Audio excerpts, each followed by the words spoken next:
Hi, welcome to today's lesson. We're going to be dealing with factoring trinomials.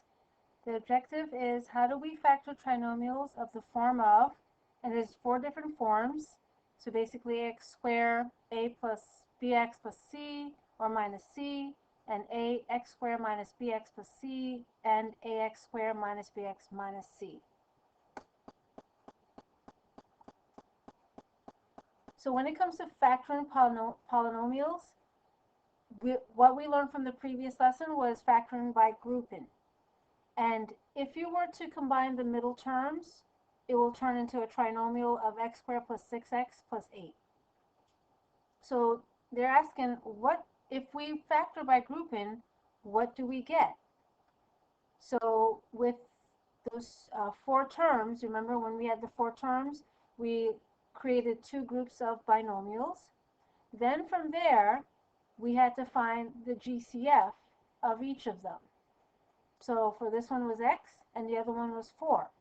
And then from there, we bring down the GCF, and then we divide the monomials and get the remaining factor inside the parentheses. So it was x plus 2 for the first one, and then the second set was x plus 2. So since they're the common factors, they're going to have their own group, and then we bring the GCF into their another group, which will be x plus 4. So those two factors will give us our four terms, or also it will give us our trinomial of x squared plus 6x plus 8. Or if you were to do FOIL, let's say you took those two and you were to do FOIL, you would get what we started off with, which was x squared plus 6x plus 8. So with factoring trinomials, we're going to learn a way in order to factor it if we just have just the three terms instead of four terms. Trying to get to the next page. All right, so let's say we use x squared plus 6x plus 8. The general form for any trinomial is ax squared plus bx plus c. Why are we using the general form? So that way we can show you how to factor a trinomial. This is one way of doing it. So I'm going to show you, and then there's going to be another option that we will also learn. So for this one, we have our product, which involve a times c, and then we will have our sum, that's s, which would be the middle term, the middle numerical term, which was going to be 6. So when we place our numbers based on the position of where they are, remember that a up here is 1, that's invisible 1, so it would be 1 times 8, so a times c give us 8. And then for our sum, which would be 6 is our middle term, which is b. We're going to use that in order to find our product and our sum. So the product, basically what factors can you use in order to get 8? It would be 1 and 8 and 2 and 4. And now for the sum, we're going to use what we found for the product, for our factors for the product, and use them to add them and see what we get. For the sum, it's 1 and 8. 1 and 8 gives us 9, so it's not giving us the sum of 6. If we use 2 and 4, it will give us 6. So then 2 and 4 would be the factors that we would use in order to break it down to give us our factor for x squared plus 6x plus 8. So with that, we would make the two sets of binomials. We have both of them will have x because there's x squared, and then we put our factors plus 4 and then plus 2 into each binomial. So notice if we went back to what we had before in the previous page, when we did factor by grouping, we got our two factors of x plus 2, x plus 4. Well, this is another way in order to factor a trinomial by finding the product and using the sum, the middle term, and see what two factors will give us the number 8 and then the sum of 6. And that's how we got our factors. This may be a little complicated, but I'm going to show you another way and another alternative that works for all types of trinomials depending if you have plus, minus, plus, plus, minus, minus, or minus, plus. So here's the alternative way, a method to factor polynomials. So you see four different options, I shouldn't say options, four different ways, four different trinomials. One of them has a plus and plus, the second one is a plus and minus, the next one is a minus and a plus, and then you have a minus and minus. So this is the step. First step, you draw the two sets of parentheses. So as you can see, all of them have two sets of parentheses. Second step, place one x, that's the variable, in each set of the parentheses. So you notice how the red one has the x and then the blue one has the x in the first place of the each parentheses. Now this is where you would have to remember what to do with the signs. So for the third step, if the first sign of the trinomial is a plus, is a positive, you're going to keep it and then keep the second sign. So let's look at the first and the second one. We have the first sign as positive. So what happens? So the first group will be positive and the second will stay the same. For the second one, it was positive, negative. You keep the first positive and you keep the negative. But for step 4, it says if your first sign in the trinomial is a negative, like in 3 and 4, you're going to keep that first negative and then change the sign of the second to the opposite. So notice it's negative, positive. We keep the negative, and then we change the second sign to negative. And then for the fourth one, both are negative. We keep the first negative, and then change the other one to the opposite, which will be positive. Fifth step, find the two factors that give you the middle term when you add it, and then the last term when multiplied. So I did this with the x. You may have seen this in middle school, maybe not. But basically what I did with this one was I drew the x, and the product is at the bottom and the sum is on the top. Then the numbers on the side represent the factors that will give you the product when you multiply it and the sum when you add them. So I did that for all four of them. And then at the end, 6, place the bigger factor, that's the number, in the first set of parentheses and then the smaller in the second. So once I found my factors, I took the big number and put it in the first group of the parentheses and then the smaller one in the second. And it's the same with the other ones. The only thing different with the steps is dependent on your sign between the three terms. If you have a positive and your first sign is a positive, then you're keeping the signs the way they are in each set of the parentheses. If you're starting off with a negative in the trinomial, you're keeping that negative and changing the other sign to whatever opposite it is.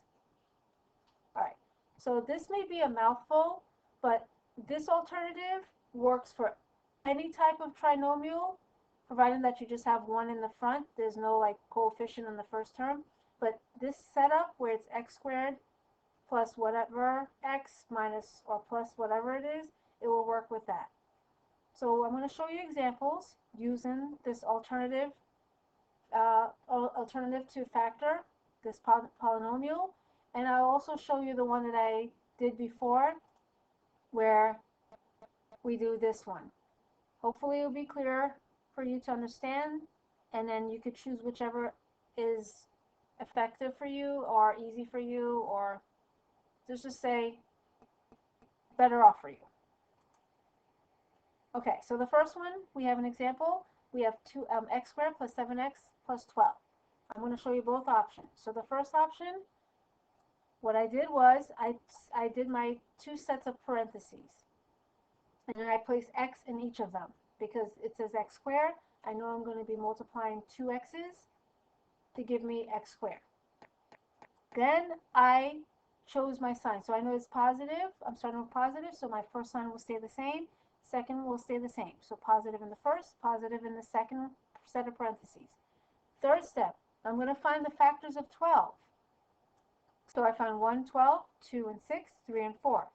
Now, out of those three sets of factors, I'm going to find the one that will give me my middle term of 7. 3 and 4, when I add them, will give me 7. So now, I'm going to take my bigger number, which is 4, put it in the first set of parentheses, and then my second number in the second parentheses. I just found my factors. That will give me my product of x squared plus 7x plus 12. That's the first option.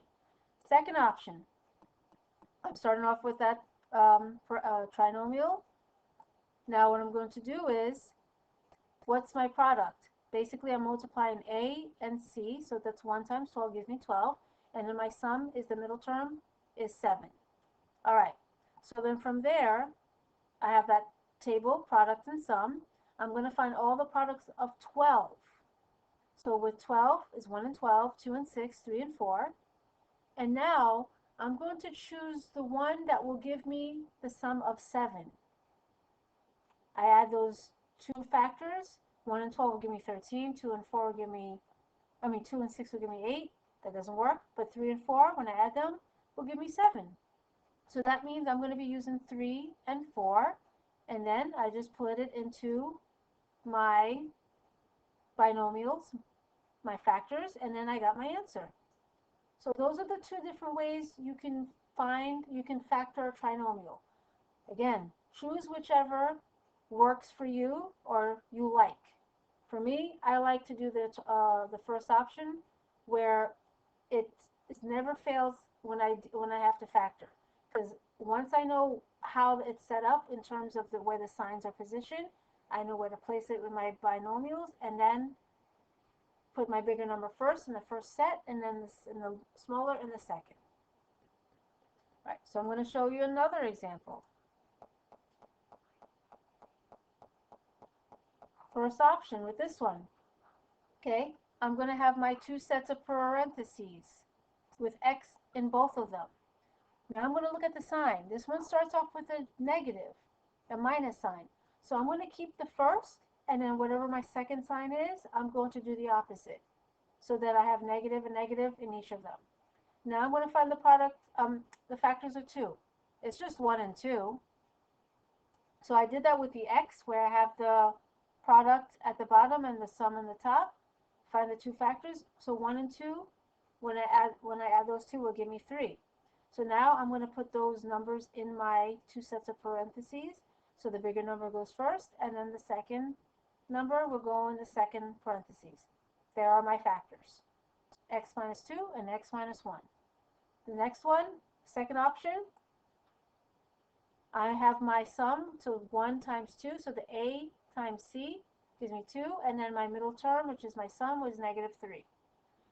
I'm going to find the factors of 2, which is just 1 and 2, or it could be negative 1 and negative 2, because when I have to find the sum of negative 3, negative 1 plus negative 2 gives me negative 3. So my product will be negative 1, and the other one will be negative 2. And all I have to do is put it in the two sets of parentheses, so x minus 2, x minus 1, just like the first option. All right, so like I said, whichever works for you, whichever you like, use it correctly, and then get to your factors. Next example. This is one that has plus and then minus. So I'm starting off with a plus. First, two sets of parentheses with x's in each of them. I'm starting with a plus, so I'm going to keep the first and keep the second. So plus and minus. Find the factors of 18. So I'm going to have 1 and 18, 2 and 9, and 3 and 6. Which one will give me my middle term? 3 and 6. So I'm going to put my bigger number in the first, and then the smaller one in the second. And if I were to do plus 6 minus 3, it will give me plus 3 in the middle. So that way I know that the numbers are in the correct position with the correct signs. Second option, I'm multiplying to my product, multiplying the first one, 1 times negative 18 to give me negative 18. And my sum, it's the middle term, was 3. Again, find all the factors of negative 18. So for this one, negative 1 and negative 18, or negative 1 and 18. 2 and negative 9, negative 2 and 9. Negative 3 and 6, positive 3 and negative 6. So now, which one will give me positive 3? I circled it. 6 and negative 3 will give me 3. When I do negative 3 plus 6, positive 3. So that will be my sum, the factors that I will use to add to give me my sum. And then, I've got to move all of this out of the way since I blocked it. I put the positive 6, and then I have the negative 3, and there's two sets of parentheses, and there are my factors. Same thing as option 1. All right, let's go on to the next one. Next one has a negative and a negative. So just in case you didn't realize the pattern, each example, this should be an example 5, not checkpoint. So each example that I showed you has, one was positive and positive, the other one was positive, negative, then negative, positive, and now negative, negative in the trinomial. So I'm showing you the 4 different ways and how to get the factors. So this one, we're starting off with a negative. We're going to do our 2 sets of parentheses. Make sure it's y, since the variable is y. Then since we're starting with a negative, the first one will have a negative, and then the second one, we're going to do the opposite. We're going to change to a positive. Now we find the factors of 12.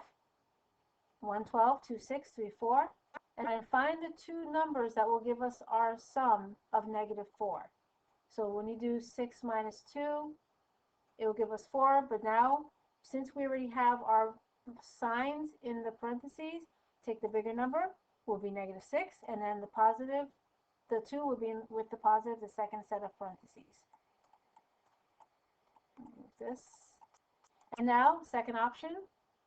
Again, multiply the 1, that A and C, negative 12. So we give you negative 12, and then your sum, your middle term, is negative 4. Find all the factors of negative 12. So that one will be negative 1 and 12, or 1 and negative 12, negative 2 and 6, 2 and negative 6, 3 and negative 4, and negative 3 and 4. Which one will give us negative 4 when we add them? 2 and negative 6.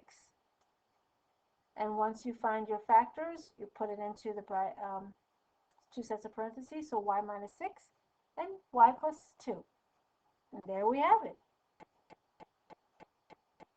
Right, so I just showed you the 4 different ways, the 4 different types of trinomials to factor, and following the alternative path where you just do the 2 sets of parentheses, put your variables in each, and then based off the signs, if you're starting off with a positive, then both sides will stay the same.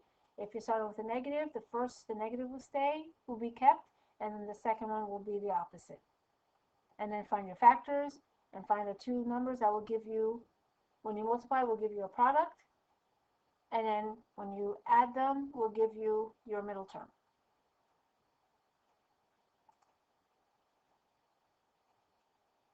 Okay, taking a while to load.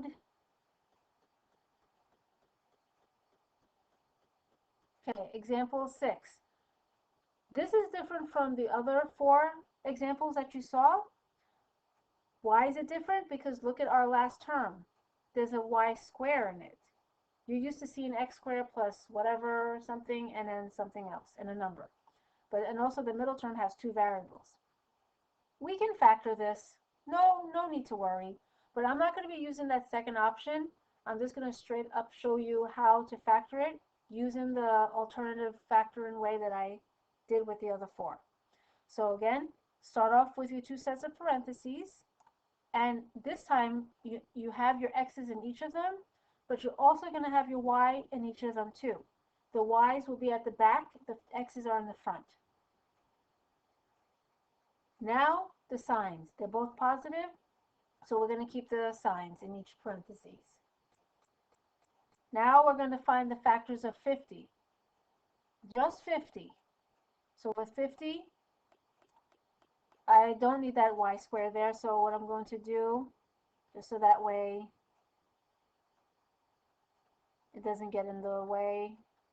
So let me get this one. So we don't need that y square because we already separated the y's above.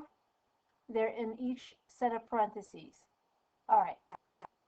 So now we find the factors of 50. So it would be 1 and 50, 2 and 25, and 5 and 10. So what 2 numbers will give you the middle term of 27? It's 2 and 25. So now once you found your factors, You take your big number and put it in the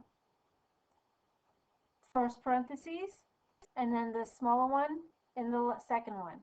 So those two numbers will be in front of the y's. So if you were to factor this, and just to show you that you will get the answer, so I'll use this with green. So I'm going to use the box method for this one. So I have x and then 25y, then I have x and 2y.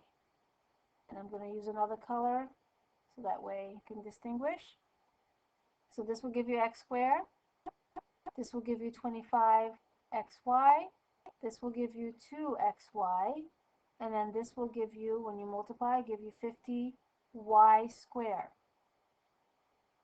So when you combine that, it will be x squared. This will give you plus 27xy and plus 50y squared. Is that what we started off with? Yeah. So yeah, it worked out. So again, it doesn't matter if you come across something, a problem like this. It is factorable. You just follow the steps. If there's two x's, two y's, the y's will be in the front, the x will be in the front, the y's will be at the back, the last term in the set of parentheses, and you just find your factors that will give you your product, your last term, and then your when you add them to give you your middle term. And that is all. Okay, we've reached the end of this. Just a recap. So I'm just going to go to both options. So this one, basically, if you have a trinomial, this is the general setup: x squared plus bx plus c. For the product, you're going to basically multiply a and c, and then for the sum, it's just the middle term. You find your product, you find your factors of the product, and then use those factors and add them and see which one will give you the sum, which is your middle term. Once you have that, you just plug it into the two sets of parentheses to get your factors. If this method is not to your liking and you want to use the other one, then this one, basically you do two sets of parentheses. You place whatever variable, if let's say in this case it's x, in each parentheses. Then if your sign, you look at your first sign in the trinomial, if it's a positive, you're going to keep both signs and have one in each of the set of parentheses. If you're starting off with a negative, like in example 3 and 4, you're going to keep the negative and then change the second sign to the opposite. Once you do that, find your factors of the last term, and then find the factors that will give you your product, and then when you add them, will give you your sum of the middle term. Once you do, take the big number, put it in the first parentheses, and then the smaller one in the second, and then you have your factors. So choose whichever, but make sure you follow the steps correctly to get to your factors. And when in doubt, when you come to your answers and you find your factors, multiply them using box method, FOIL, and see if you end up with what you started off with. If you did, then you did the right thing. If not, then retrace your steps and see where your mistake was. All right, so this ends our lesson, and see you next time.